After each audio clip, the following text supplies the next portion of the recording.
Guys, welcome back to my channel. My name is Sonali if you guys didn't already know me, and today I'm going to be giving you an iPhone 7 Plus review. I couldn't wait to unbox it, so you know, it's already been in use for like almost a week now. So I've gotten a good feel for like the new update and just some cool things about the iPhone 7 Plus. I wanted to share it with you guys, so if you guys want to hear more about it, then keep on watching. So this is the packaging of the iPhone, and what I found really weird was that it just said iPhone and not like iPhone 7 Plus or anything like that. It just said iPhone. And then it has the picture of the phone, of course. I got rose gold. I had the 6S Plus and the rose gold too, so I didn't really want to stray away from that color just because I really liked it. And a good way of telling the 6S Plus and the 7 Plus apart is this dual camera back here. Unfortunately, the iPhone 7 doesn't have it. I don't know why, but that's exactly why I got the 7 Plus, because I really wanted that dual camera. It looked so amazing, and I'm so into like photography, so of course I had to get that. But yeah, that's the box, and of course they have like the little gentle slide. So first you see this little thing. It's just like kind of like covering everything, and then Apple is savage sometimes, guys. Like, look at this. By looking at this packaging, you would think that you got the AirPods included with the iPhone. Psych, there's like a cord in there. What the heck? How can they do that to me? That is so just like cruel. So you get the savage normal headphones. I mean, I don't think they look that much different. And then of course you get a charger and the cube that it goes into. The cube. So the newest thing that comes with iPhones now is the adapter. The aux cord adapter. Honestly, the most important thing in that package, other than the iPhone itself. But I know everyone and their mother hates that the iPhone doesn't have a headphone jack.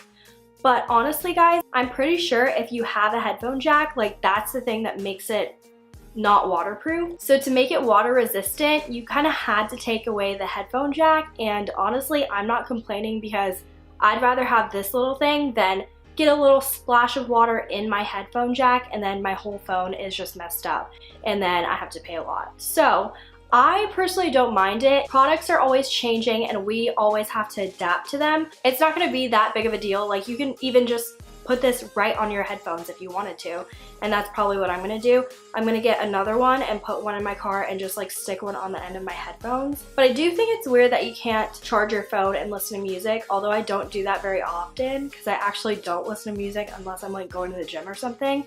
But I see the problem there. But again, which one would you rather have? Like a water resistant phone or a headphone jack? I'd say water resistant phone, but that's just me personally. So this is the iPhone 7 Plus, and obviously it's not that much different from the 6S Plus. And I actually noticed the girl in Sprint put a 6S Plus screen protector over my phone. But if you're wondering, can I use a 6S Plus case for the 7 Plus? The answer is no, unfortunately. The camera will be blocked a little bit. This is a 7 Plus case, so it's not blocked right now. But I did measure it with my other case and the flash would be blocked. So, I mean, if you don't care about a flash, I don't know. I didn't really put it on, so I'm not sure if like everything is gonna fit.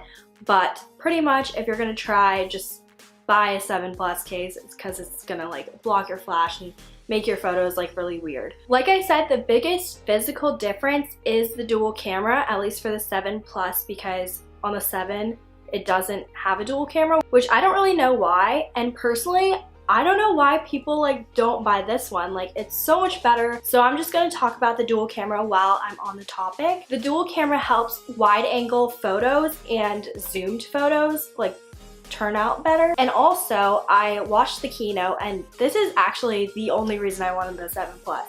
Okay, so apparently it's gonna be an update later this year, which I don't know why it didn't come with the phone. Like, that's so weird, it's an update. When you see a really nice picture taken on a DSLR, you can see that the background's blurry. You can see that the lights are a little bit blurred and just like that really nice bokeh look. And that is what this is gonna do when that update comes out, which makes me so mad. I really wanted to like just play with it already. So it's gonna detect the subject and then detect the background as well, and then blur the background, which is gonna be so cool because that is like one of the reasons I use my camera, for the blurred background. I'm just so obsessed with it. So I'm so excited for that update, and if like the beta comes out, or I think that's what it's called, you can like download it for free and like test it out and be the testers. I really want to do that for that update because I want it now. So for the specs of the camera compared to the 6 Plus, the back camera has 12 megapixels compared to the 6 Plus, which was 8 megapixels. So that's a pretty big jump. And the front camera is 7 megapixels compared to the 6 Plus, which was 1.2 megapixels. That sounds really low. I don't know. I did have the 6S Plus, but I didn't have the 6 Plus. I'm not sure if they're like super different. As you can tell, I'm just really pumped about this camera, and the update just needs to get here already. Another big difference is the home button. It literally doesn't push in.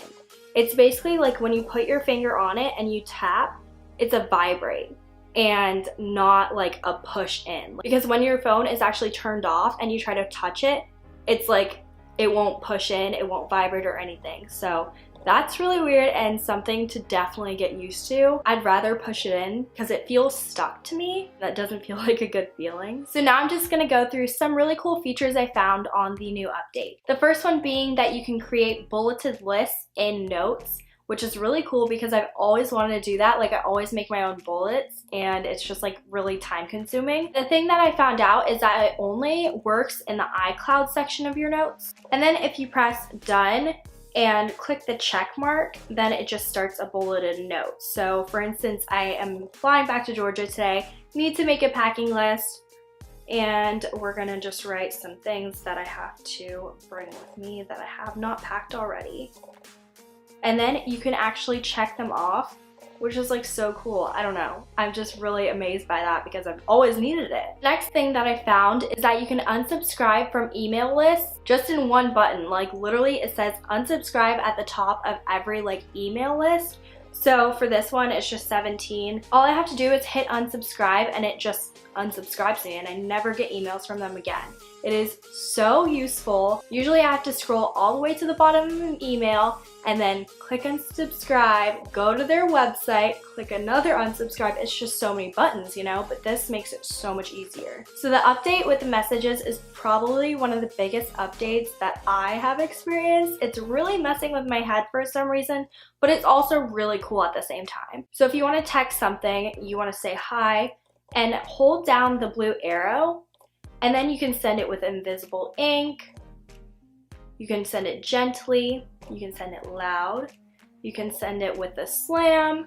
You can also click screen, and this is what I really like. You can send it with balloons, so if you were saying happy birthday, then you can send balloons with it. Or you can send it with confetti and lasers. This is probably my favorite because it's just so cool. Next, you can finally delete those apps that you never ever have touched in your whole entire life and will never ever touch. So for me, that would be like news, and if I wanted to read the news, I'd probably go to like a specific news app, so I don't really want to use that. Sometimes it's just like taking up space on your phone. Now you don't have to have that problem. Overall, I don't think it's incredibly different from the 6S Plus that I had, but I think once the camera update comes out, then it'll be a lot different just because of that camera. So if you're still thinking about getting this phone and you're upgrading from a 6S or 6S Plus, I would just wait till the next phone just because it isn't that much different. But if you are upgrading from anything else, then I do recommend it. If you guys have any more questions about it, then comment down below and I'll be sure to answer. Also, if you guys want a what's on my iPhone video, then make sure to give this video a thumbs up. I will see you guys in my next video. Bye guys!